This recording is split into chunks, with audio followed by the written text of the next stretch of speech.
أشهد أن لا إله إلا الله وحده لا شريك له.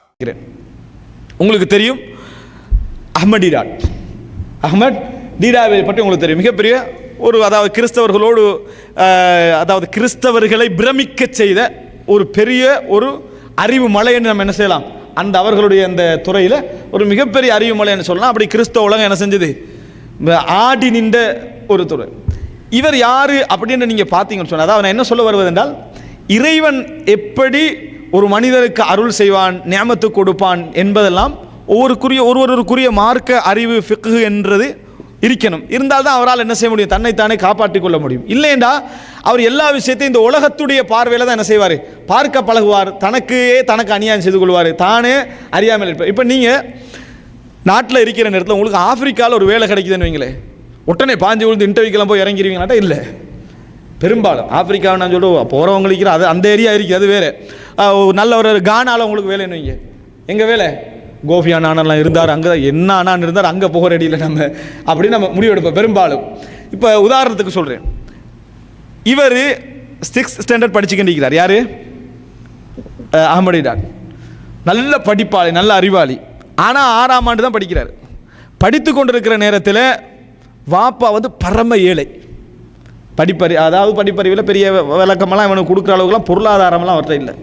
அவர் சொன்னார், மகன் நின்று என்னது சரி வராது, நின்று நம்மளை ஏதாவது வேலையை பாருன்னா, அவருடைய அந்த நிலைமைக்கு எங்கேயோ ஒரு ஸ்டோரில், ஒரு தளபாட ஸ்டோரில் வேலை ஆப்பிரிக்காவில் கிடைக்கிது.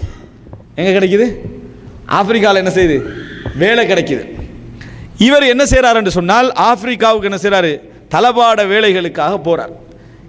ஆப்பிரிக்காவில் அல்லாஹு தாலா ஒத்தரை செலக்ட் பண்ணுறான் என்று சொன்னால், எமது பார்வையில் நம்ம ஒரு தொழிலுக்கு தளபாட வேலைகளுக்காக என்ன செய்கிறோம், போகிறோம்.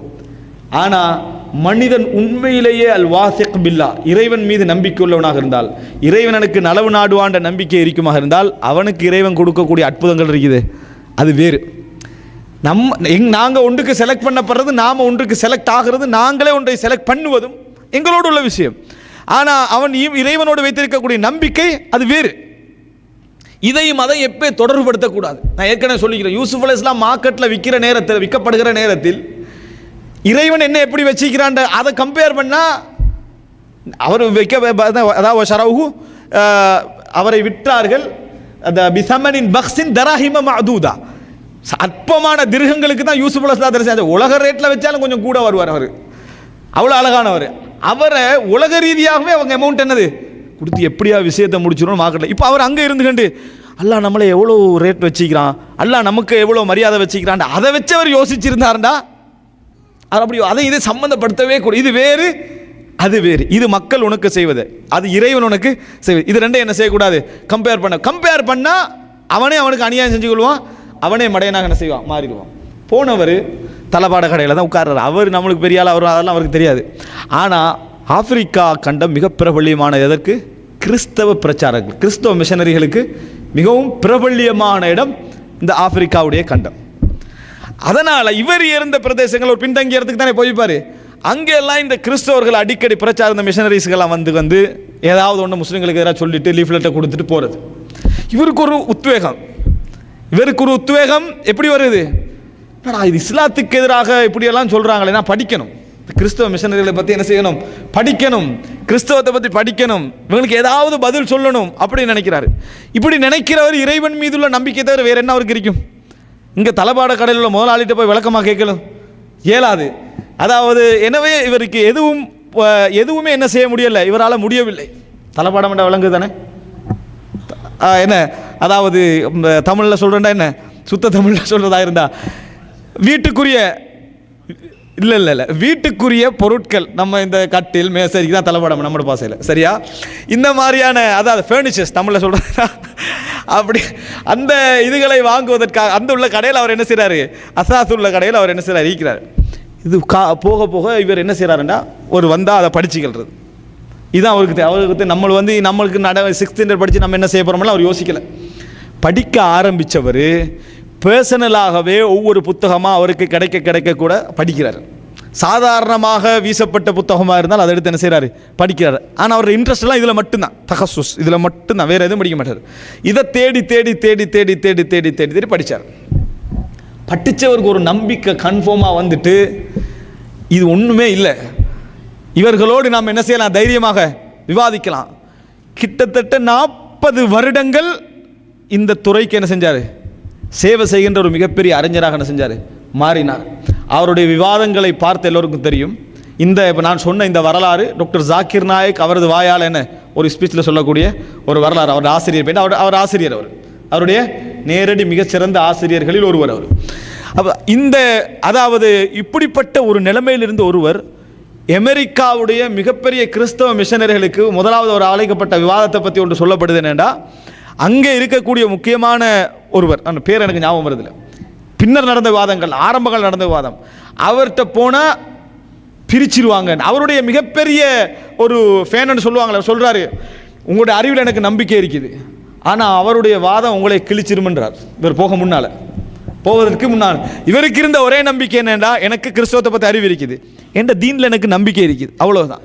ஃபஸ்ட்டு அஹ்மதீடாவுடைய மிக பிரபல்ய அறிமுகம் கிடைக்குது அங்கே தான், மிக பிரபல்யமான அறிமுகம் கிடைக்குது அங்கே தான். கடைசியில் எந்த அளவுக்கு கிறிஸ்தவ உலகம் ஆடினது என்பது அவருடைய சில முக்கியமான வார்த்தைகளாக பிரபல்யமாகலாம் போச்சு, எங்களுக்கு தெரியும்.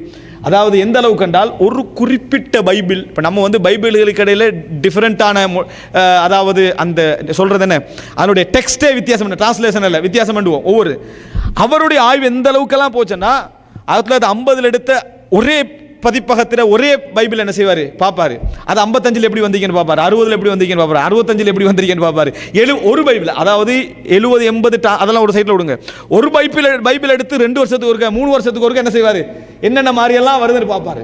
அதனால் ஒரு விவாத காலத்தில் ஆடி போகிற அளவுக்கு இருந்துச்சு. என்ன ஒரு 70 பிரதிகள் எடுத்து வந்திருப்பார் நினைப்பாங்க, 70 பிரிண்ட். அவர் அப்படி இல்லை, 10-20 வேஷன் எடுத்து வந்து வச்சிருப்பார். அந்த இடங்களில் எதிர்பார்க்காதவர்கள் அடைந்த அந்த தோல்விகள்லாம் இருக்குது. இன்றைக்கும் யார் என்ன பேசிட்டாலும் அஹ்மதீடாவை டச் பண்ண முடியாத ஒரு பெரிய அறிஞராக வந்தவர் வெறும் 6ஆம் ஆண்டு படித்தவர்.